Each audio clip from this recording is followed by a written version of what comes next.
Hello, I'm Chuck Martin, and welcome to the Voices of the Internet of Things. With me today is Steven Wolfe Pereira, Chief Marketing Officer at Quantcast, the company behind a massive artificial intelligence-powered audience behavior platform. Steven has been Chief Marketing Officer at Datalogix, Executive Vice President at Starcom, and Chief Marketing Officer at Neustar. At Quantcast, he is responsible for brand strategy, product and content marketing, consumer insights, and media. Thanks for being here, Steven. Well, thanks for having me, Chuck. It's a pleasure. So you spend a lot of your life in the world of AI these days. Can you kind of give us a viewpoint of where it's come from? I know you've been tracking this in the industry for a long time. Sure thing. So, it's interesting. What's old is new again. But AI has been around since the 1950s.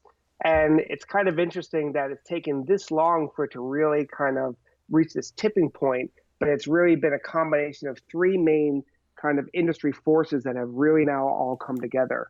The first is really the cloud. And if you think about it, now that we have hardware that is always available, always on demand, that can scale, where you don't have to have all these servers kind of built around the world, that really is this incredible advantage. And really having this hardware kind of platform is really kind of the first of the three main pillars. The second is the software. And when you think of the ability to really have software algorithms that can learn, again, machine learning has been around for a long time. There are lots of different tool sets. And if you talk to engineers, it really is less about AI. They almost view artificial intelligence as kind of a marketing buzzword. But what they're really focused on is machine learning. And we could come back to that, but there's lots of different machine learning techniques. And that actually requires a lot of compute power. And that's where being able to test and kind of, try different algorithms, do lots of different scenarios. That's where the cloud has really been instrumental in really accelerating new software techniques around machine learning. And then the third and probably the most important piece is really the data. And the challenge with machine learning, if you need a machine to learn, it needs a ton of data that is always on, that is actually pristine, that is coming from valid first-party sources. And it really needs to be at an incredible scale. And that is really kind of this perfect storm where we're now seeing this tipping point where AI has the compute power in the cloud, the software that can learn on the cloud, and the real-time data that we're getting from the internet, not just in advertising, but across all these different domains, whether it's devices, whether it's IoT, kind of signals, lots of different streams of data that's feeding the machine learning. So can you talk a bit more about data? How do you make sure that you're getting, not you, but anyone, the data is all good?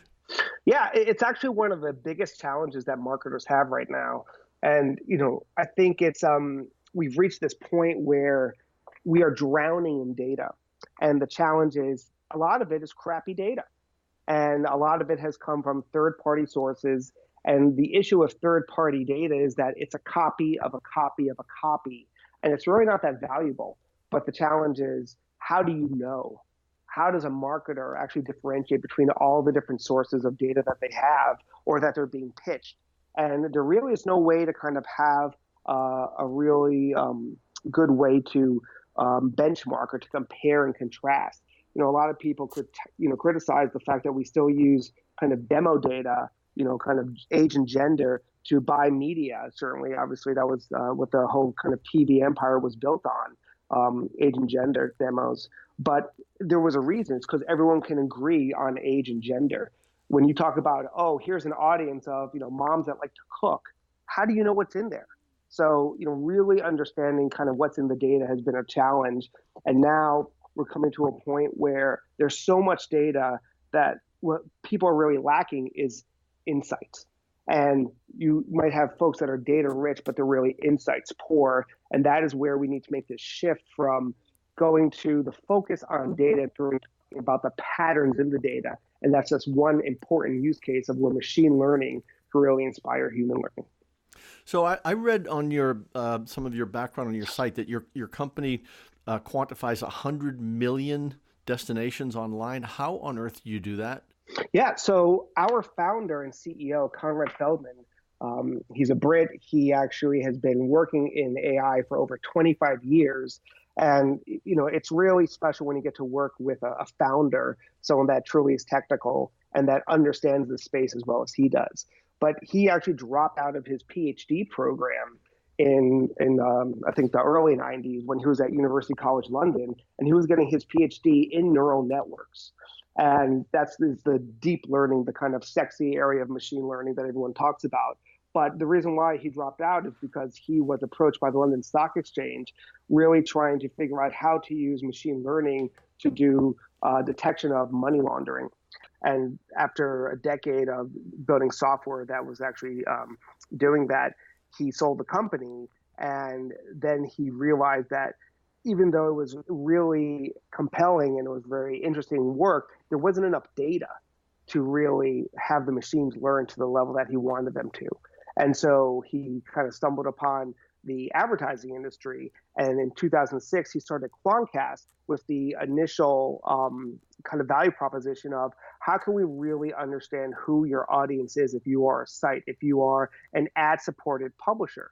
And that was really the inspiration to not have a broadcast model to really understand who your audience is, but actually a quantcast model, down to the quantum level to truly understand your audience at the most granular level. And that started with a tag as a first-party tag on a site.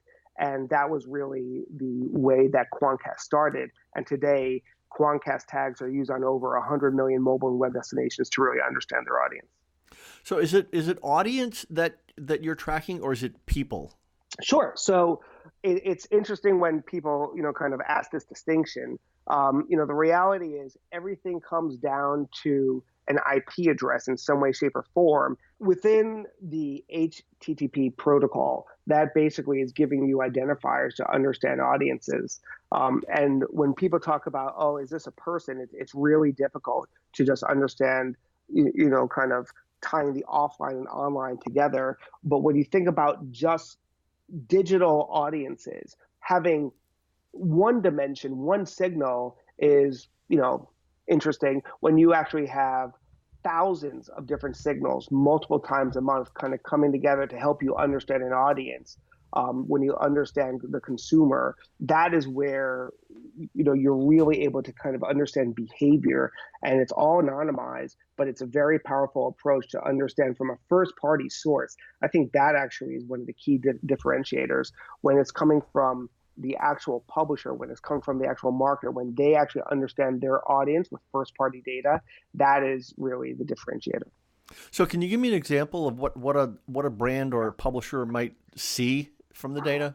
So, I mean, it's basically every single kind of, kind of profile. When you think of what are you looking for, if you take a step back and you zoom out, who are the folks that actually have cloud-based scale with first-party data and have real AI? Well, certainly the walled gardens fit that definition. Facebook and Google. The challenge is they're walled gardens. They only see kind of what's happening within their kind of platform.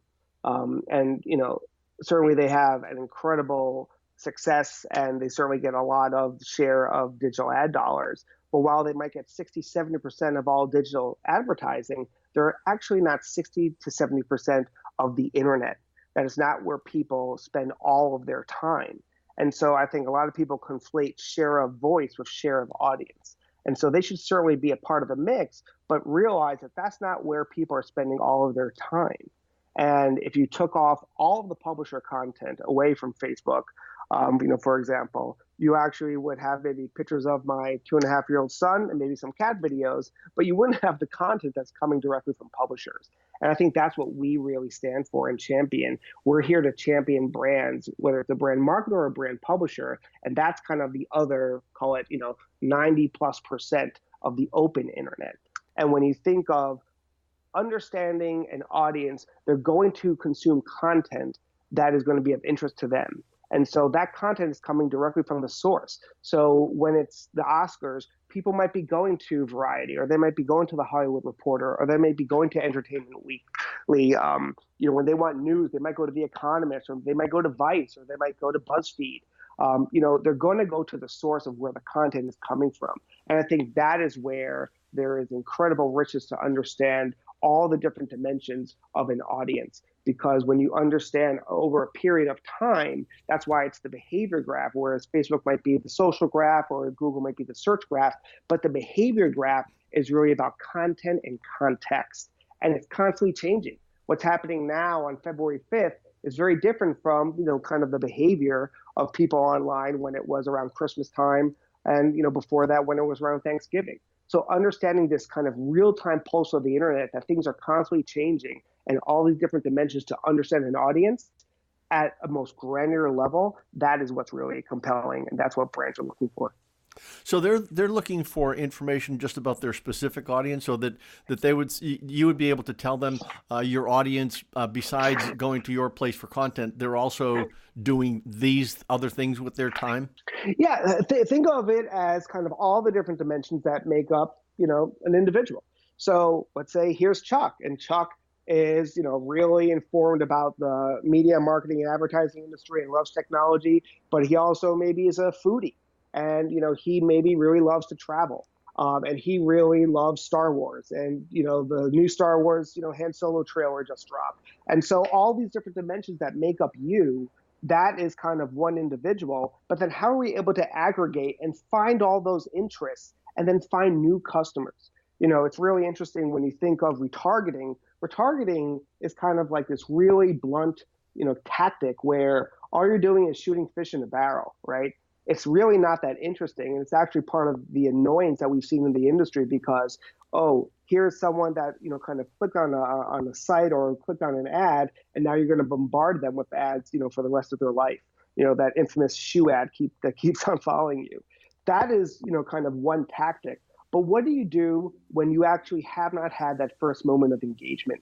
What do you do when you actually don't know who your audience is, or you're trying to find new customers, new audiences, or you're trying to do conquesting and you actually don't know these people because they haven't been to your site or they haven't given you any signals? That's where the power of Quantcast comes in, because you're able to use machine learning to understand, hey, here are people that look like you, but they actually have all these other signals, and you would have never even known that they might be interested, or you might find them on these sites. And that's where the machine learning comes in, because you're finding the patterns in the data.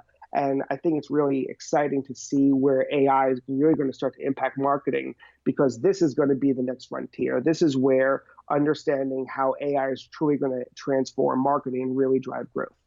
So do you actually provide access to that new potential customer for a company, or do you basically just tell them that they're over there and then they have to go get them through some other ad mechanism? Quantcast, if Amazon has AWS, Quantcast has Q, and that is our platform. That is our AI-driven audience behavior platform, and it is comprised of three main pillars. It's comprised of our internet-scale first-party data. It's also comprised of our self-adapting predictive models, and then it's also comprised of our AI optimization, and that's the software that enables all of the machine learning and the pattern recognition. And so when you combine those three aspects together that are really unique to Quantcast, that is what is able to power our solutions, which are around insights, around targeting, and around measurement. And so it depends on what a brand is looking to do. If they're trying to find just insights and really have that inform their audience planning, or really help them understand how to think about creative in a different way. How do you actually get that aha moment, something that you would have never known? Well, that's a lot of discovery around audiences, or discovery around topics and themes. That's all kind of AI-driven insights that we can help with. Then when you think about targeting, well, the reality is there's no more funnel. It really is about a journey. And some people call it the customer journey, but we really view this all in the lens of audience planning and buying, because we've shifted from media planning and buying to audience planning and audience buying. And audience buying is just programmatic, is using technology to buy an impression, but the audience planning piece is really exciting.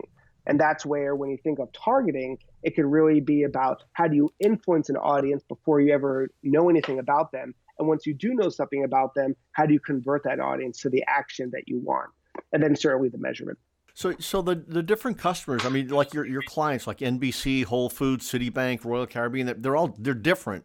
Are they all asking for different things, or are they all essentially asking for the same thing? I would say they're all using us in very different ways. I mean, for example, Major League Baseball is, a partner of ours, and we've been helping them find new audiences and how can we help them grow. A lot of that has to do with maybe prospecting, trying to find, new ways to kind of engage consumers versus someone like maybe Forbes, which is a publisher. And, certainly Forbes is using us to, understand their audience better so they can provide a better value. And when someone says, hey, why should I spend $1 on Forbes?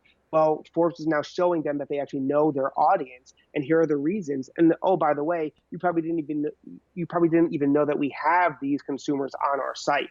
So it's a really powerful way to kind of be that source of truth and kind of give publishers as well as marketers the understanding of who their audiences are. And do these customers typically care that you're using artificial intelligence and machine learning, or do they just want the result? Let me kind of pull that question apart. When you think of the words artificial intelligence, or when you think of AI, machine learning, I think that is a technology and that's a means to an end. And so right now, AI is kind of viewed as a buzzword. It's certainly going to be, the buzzword of 2018. Everyone's already talking about it. It was the most talked about thing at CES. But the reality is AI is going to be the most important technology of the 21st century. People don't understand the disruption that is going to happen because AI is going to transform every single customer experience, every single company, and every single industry. And so you could think it's a buzzword, but it is going to have profound impact on these industries. Now, you as a marketer, you actually care about the use cases. And so AI applied to marketing, that is really where you should be thinking about how can I leverage and harness the power of AI and what is it good at? If you just have as a rule of thumb, anything that can be automated will be. If that becomes kind of the rule of thumb, then it really shows where you should be spending your time. And I always equate it to kind of, aviation and, a plane. If you think about a plane, you care about the pilot when they're taking off and landing that plane. But when the plane is in flight, guess what? It's not the pilot that's there pulling a bunch of levers. It's actually on autopilot. It's using AI. It's using a precision instrument to help them fly. When there's zero visibility and when there's turbulence, do you think there's a pilot there, kind of like pulling the levers? No, that's actually the machine that's actually making all these millions of calculations per second on what to do. I would equate that in the same way as AI being applied to marketing. Focus on your strategy. Focus on your audience plan. What are the goals? That's kind of your takeoff scenario. And then in flight, let the AI optimize and let it make all those millions of calculations in real time, understanding the patterns in the data, patterns in the audience. And that's where you can actually have that precision from machine learning. And then ultimately you have to land the plane and understand, hey, did this drive business outcomes? Not just outputs, but outcomes. And that's where understanding attribution, understanding measurement, and truly did this drive the business, that's where you want to have kind of the takeoff and landing be really driven by people, but let the AI autopilot kind of do its role in flight. And what is the state of brands getting that, what you just understanding that these days? I would say it's still very early. The reality is there is a lot of kind of noise around AI, and a lot of people just kind of slapping it onto their, brochureware, their marketing, kind of collateral.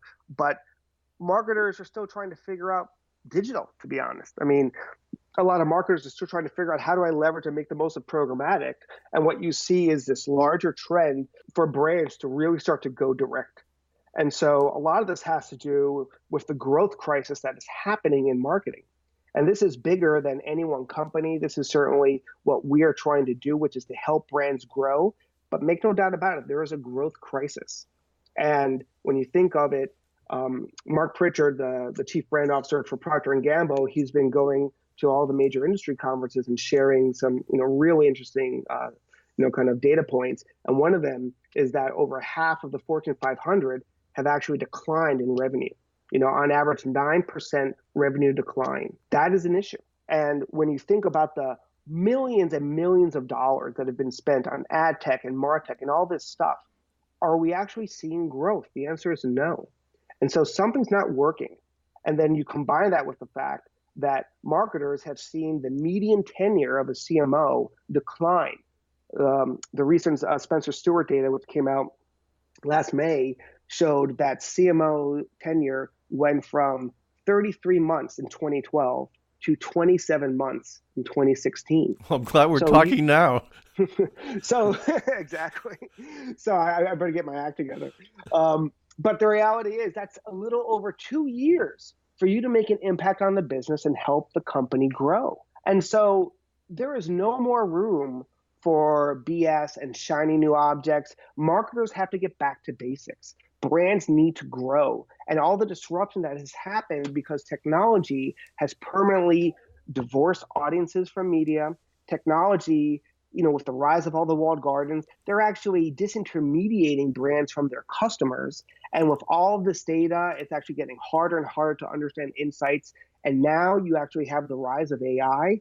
Now more than ever, brands need to focus on what matters, and they have to take back control of their customer.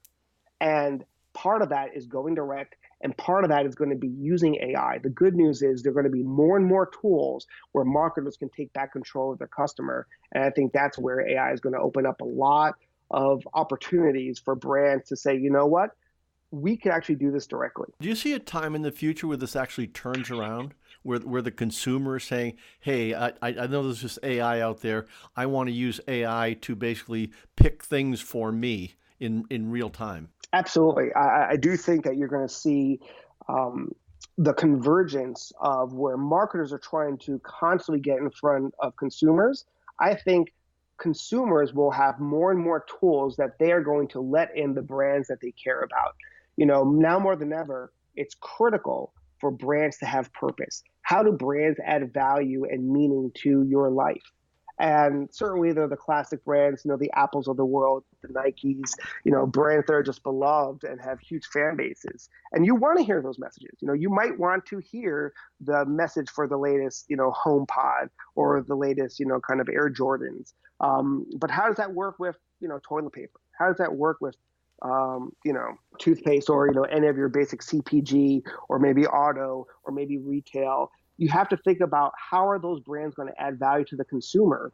And I really do think that if there's a way for brands and consumers to engage directly, I really do think that brands need to think about an experience economy. They need to think about how you provide these 360 experiences around their consumers that are going to combine online and offline. But at the end of the day, it's truly adding value, and consumers are going to want you to be a part of their lives versus you trying to, interrupt and impose your message in front of them. And, you're really not that wanted. And so do you think that ultimately we will get to this age-old promise of one-to-one marketing? I do. I mean, in certain aspects, we actually have that today. The challenge is it's not across all kind of formats. It's not across all media channels. I mean, the beauty of technology divorcing audiences from media really started, us down that personalization path. And the fact that now I could actually have an audience that could then be broken up into micro audiences and really understand what is truly relevant for me. I think that really is the promise of AI, and certainly what Quantcast wants to help deliver. Because we understand what people are going to be interested in, because we understand behavior at scale, that is going to enable us to really understand, hey, these are folks that are going to be interested or potentially open and receptive to your message. It's going to be relevant to them, or maybe it's not. Understanding behavior where people are so passionate about, food, or, maybe if they're really passionate about movies or whatever their interests are, understanding how that behavior will map to products and brands.